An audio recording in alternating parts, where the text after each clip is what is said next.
Katika michezo, tuanzie kule nchini Senegal. Shirikisho la soka nchini humo limesema limewaagiza mawakili wake kukata rufaa kwenye mahakama ya kimataifa ya michezo CAS kule nchini Uswizi kulalamikia hatua shirikisho la soka barani Afrika CAF kuipokonya taji la AFCON na kulikabidhi kwa Morocco.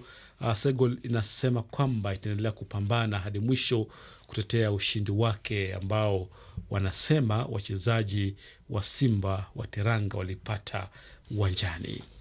Naye kocha wa timu taifa ya Morocco Mohamed Orbi, ambaye ni kocha mpya, amepongeza nchi yake kwa kukabidhiwa ushindi huo, akisema kwamba haki imetendeka.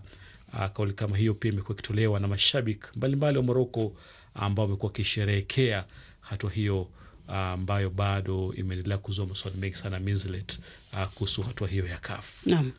Na kule Burundi hivi leo kutakuwa na mechi kadhaa za ligi kuu ya soka nchini humo. Klabu ya Muzinga itacheza na Dynamic, Le Message Ngozi na Aigle Noir, Royal Vision na Olympic Sport, huku Bamumuru ikicheza na Kayanza. Mechi hizo itachezwa jioni ya leo kuanzia saa 8 au na saa 10 saa za hapa Afrika Mashariki. Kule Rwanda kuanzia saa 1:30 saa za Afrika Mashariki kutakuwa na mechi kati ya Rayon Sport na Gasogi United. Na kule barani Ulaya jana kulikuwa na mechi kadhaa za kutamatisha hatua 16 bora kwa nia taji la Europa League, na sasa timu ambazo zimeshafuzu katika hatua ya robo fainali zimeshawekwa wazi. Klabu ya Aston Villa ya Uingereza itacheza na Bologna, Nottingham Forest na Porto Sports Club Fregan na Celta Vigo, huku Real Betis nayo itamenyana na klabu ya Braga.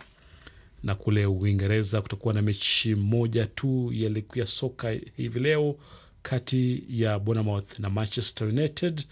Lakini kule Italia Cagliari itacheza na Napoli, huku Genoa ikicheza na Udinese. Lakini katika mchezo wa tenis ni kwamba mashindano ya Miami Open yanaendelea, na katika mzunguko wa pili kwa upande wa wanaume Carlos Alcaraz atacheza na Joao Fresca, lakini kwa upande wa wanawake mabingwa wa mchezo huu na wachezaji nyota akiongozwa na Ariana Sabalenka na Amanda Anisimova ya hivi leo watakuwa uwanjani.